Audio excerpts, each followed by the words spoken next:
Well, good morning and welcome to the TravelMole COVID-19 broadcasts. As I said last week, I hope this is a term that I can drop in the new year or even later this year.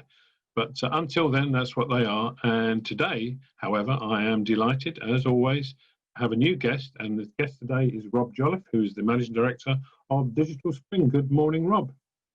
Morning, Graham. How are you doing? Very good, thank you. It's a beautiful day.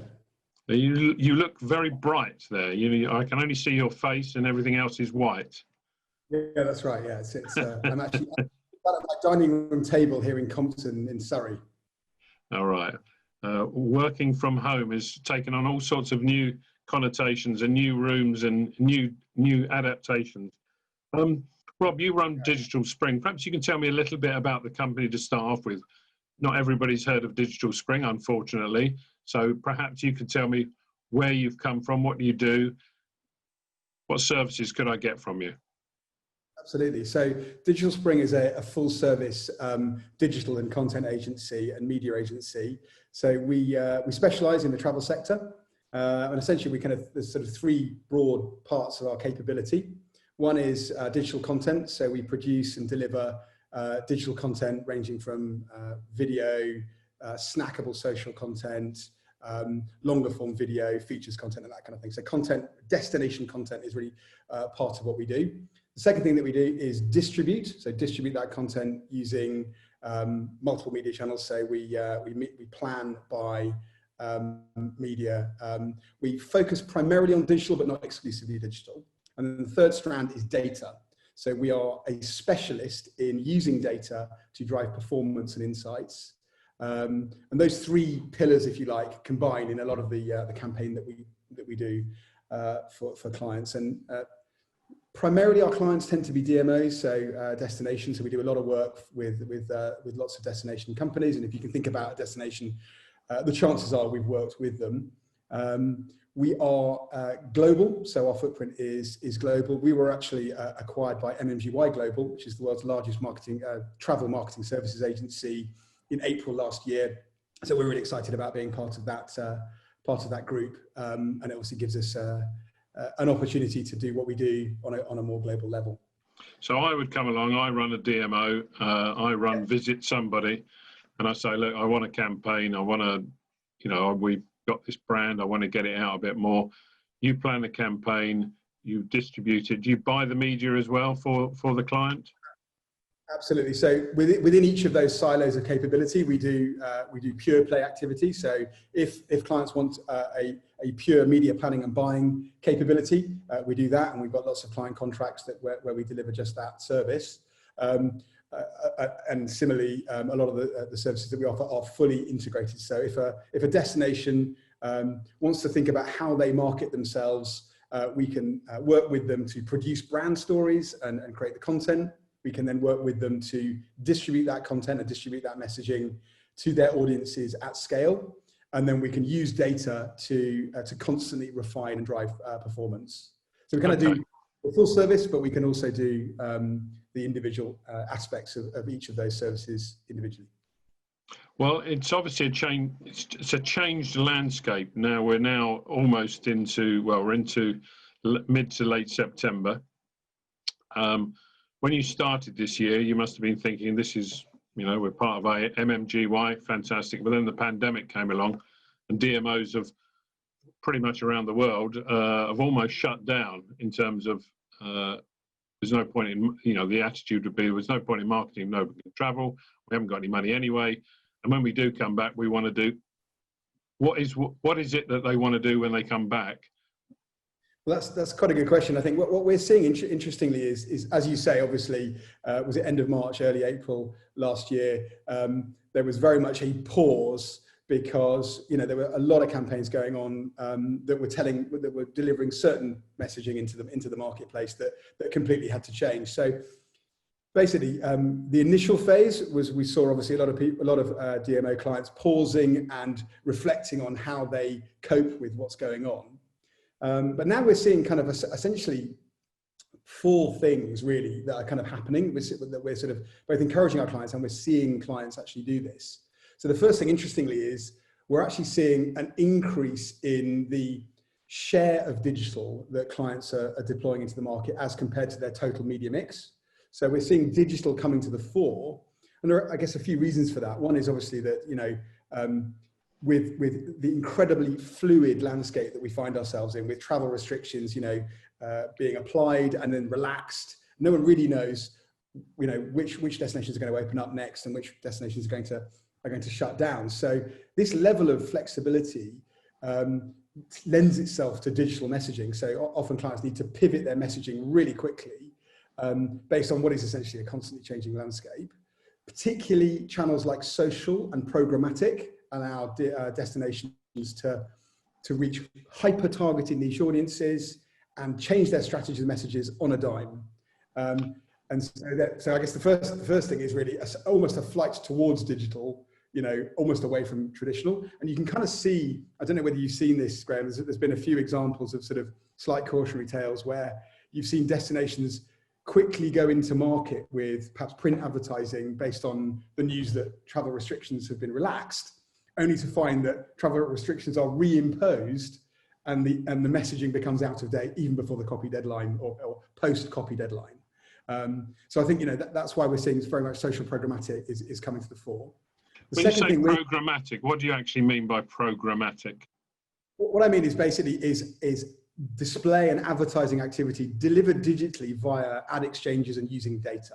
So using data to find audiences and match messaging with audiences in a hyper-targeted and hyper-flexible way. And that's something that lends itself very well to the constantly changing environment that we find ourselves in.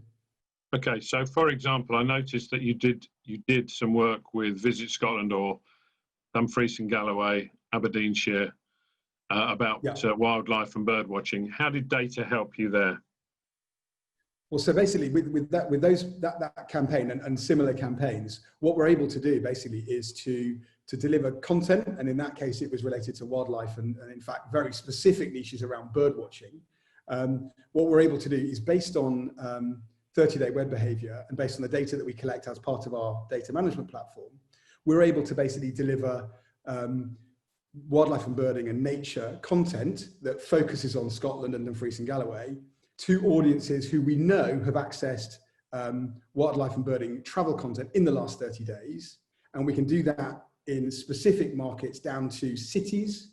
And what we can then do is obviously make sure that audiences who then engage with that content, they come into the campaign ecosystem by either clicking on an ad or entering a microsite or entering one of our campaign assets. And then we capture their data on a GDPR compliant way. And then they can be delivered tactical, itinerary messaging that drives people through to conversion. That's quite a good example of how data can be used to find audiences in particular niches and legitimately persuade them to come into your data ecosystem. So, but that data could be used to deliver a message, as you say, by city, so it could be used to deliver messages offline, but the flexibility that a post-pandemic and indeed the pandemic we're going through right now, online digital is going to give you the fleet of foot that one might need. Is that correct? That is exactly right. Exactly right. I mean, data, I think, in this current landscape is going to be more important than ever, and everyone understands data is important in terms of understanding your audience as the destination. But more important now than ever. I mean, I'll give you some reasons for that and some examples of that. So basically, if you look at one's previous understanding of how audiences search for travel and are influenced by travel content, traditional assumptions pre-COVID are just out of date. So traditional periods where you see spikes in travel searches and the kinds of things people want to do, it's just out of date. So what we can do is we can use data to understand how people are acting and what people are influenced by now, and we can match that data with the right messaging to the right audiences. So it's a good way of bringing up to date our understanding of what people do. The second thing I think is also data is really important because there's a risk at the moment where destinations can deliver content or deliver messaging that jars with certain audience groups, because you don't really know what messages in this current environment people will engage with and people will actually find slightly jarring. We can use data to test creative and targeting to make sure that we get exactly the right mix, or that DMOs can get exactly the right mix, presenting the right message to the right audience in the right place. And obviously, that's going to be increasingly important. And then the final point to make is using data to really quickly switch between one target and another. So for example, if a destination locks down, you can use data and you can use programmatic channels to really quickly and very nimbly switch budget and switch messaging from one market to another and one audience group to another. So I think more now than ever, it's important. So do you think the age of, the big banners on some massive roundabout in the middle of London, those days are gone, and people just, they can be served digitally now, I suppose, anyway, a bit like the London Underground. But you think those days are over and people are just going to be, all they're going to be doing is going through Instagram, Facebook and bits and bobs here and there? I don't think so. No, I would sort of caution against a kind of, this is the death of traditional media. I think that, I think that's not true at all. I do think that at the moment, tactically, out of home, I think probably delivers slightly less reach than it has historically, on the basis that obviously there's not so many people commuting into central city locations, and there's not so many people out and about. But I think that there is always going to be a place for that kind of broadcast, big brand exposure. And I think we will see a return to the commute. Obviously, we were talking about the joys of the commute from the sort of provinces earlier on before the call. But I think there's definitely going to be a place for that. I think at the moment, I think that basically that's probably slightly less effective than it has been, and I think it will come back. So I think digital and data, I think at the moment will come to the fore. I think people will be smarter about the way that they use those kinds of channels. And I do think that on the sort of the hyper traditional side of things, so the print side of things, we are seeing the continued the continued flight away from print and into more digital channels. So I think that's definitely something that we'll see continue. But whilst we in travel think we're doing, we've got a hard time, if you were the commercial sales director for Southern Railway on their advertising for on the trains, then you must be in a bad way, I would think, when you consider that virtually every train goes from Brighton to London and is empty. That's true, yeah. So tactically at the moment, I think that it's probably not the best. It's maybe not the best use of advertising pounds on the out of home side, but it will come back. It will come back. And the other thing also I think to consider as well is that there is a commuting day part. There's a mindset. We've all been there basically when you're commuting on the train where you're particularly receptive to travel messages. So I think that clients and advertisers understand that. But it remains to be seen how these providers are going to evolve their propositions, to cope with kind of the changing, the more permanent changes that the COVID-19 landscape has kind of brought about.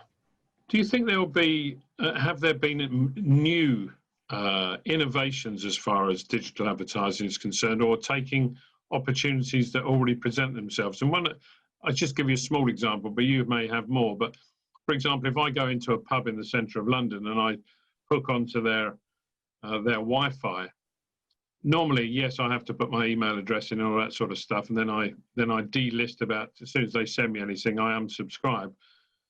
But whilst you're actually logging on, the provision of advertising, or whilst you're on their system, interruption into what you're doing with advertising, a little bit like when you're watching a YouTube video, halfway through it comes up with an advert. Have there been more innovations like that, or do you expect more innovations like that?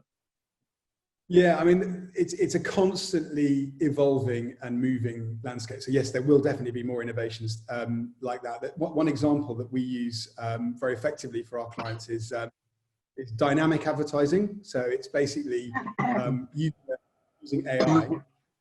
Sorry. Basically, that's okay. No worries. I'm choking on a tea. Pardon? You haven't got a temperature, have you? No, I don't think so.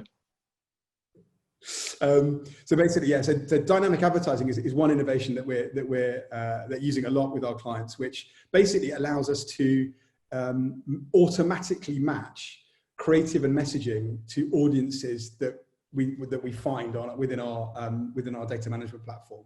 So, for example, if the audience finds, I'll give you an example to use your wildlife and the Dumfries and Galloway example.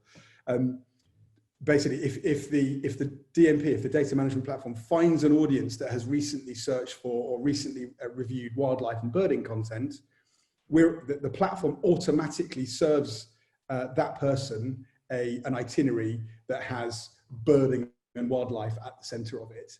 And what we have effectively is the platform that allows very, very flexible and very automated matching of messaging to target audiences at scale. So it means you can have basically 150 to 200 different messages targeting different audiences that the system automatically finds and automatically serves. So from that perspective, it's a really interesting innovation at the moment, because what we can do is set the targeting criteria based on, for example, a particular passion point like wildlife and nature.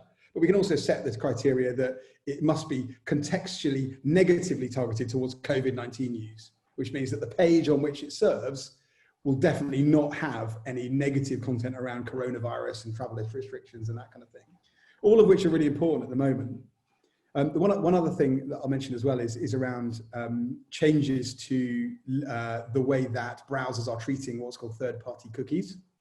So in January 2020, Google announced that basically that they were going to be stopping the support for third-party cookies on their Chrome browser, which most people in the internet world use Chrome as their default browser. And this basically will come into fruition or come into play from the beginning of 2022. So what we will see, to your point, is a huge number of and we're already seeing that, innovations focused around different ways of tracking people online in a privacy compliant way. And so that's something that we're working really hard on with our partners. And out of that, I think you'll find some really interesting innovations that put user privacy to your point about in the pub on the Wi-Fi, that put compliant user privacy at the heart of what they do. Final question. I run a DMO, medium size. I might have a bit of budget in January. How should I spend it? So it depends on whether your borders are open and people can buy. Let's assume they are. Okay. So the way that we would suggest that you would use that is basically to create welcome back style content. So, really get yourself back into the marketplace with beautiful imagery, perhaps even create some original content that focuses in on what people can expect, reminding people of your destination brand. We would suggest that you deliver that, depending on your target audience and your market. You deliver that in rich media digital formats to precision targeted audiences in your audience group. So what we're trying to do basically is to cast the net as wide as humanly possible to people that we know have searched for the kind of travel experiences that your destination offers, and then bring those people into the rich media content ecosystems that you're creating, capture their data, and then work with airlines and work with tour operators that serve you to drive targeted itinerary conversions. And I think it's destinations that, like yours, that do exactly that, that will be able to basically recover really quickly. Good. Well, thank you very much, Rob. I appreciate your time. I wish you the very best of luck in your quest for more digital advertising. It's obviously in my interest that you succeed at the TravelMole. But it all sounds very, very, very, very, very good, quite frankly, and it sounds all very logical. And I'm surprised people still take 2-page adverts in a newspaper or in a magazine. Anyway, thanks for your time, Rob, and no doubt we will have a beer when it's possible to do so. Good. Look forward to it. Thank you. Cheers.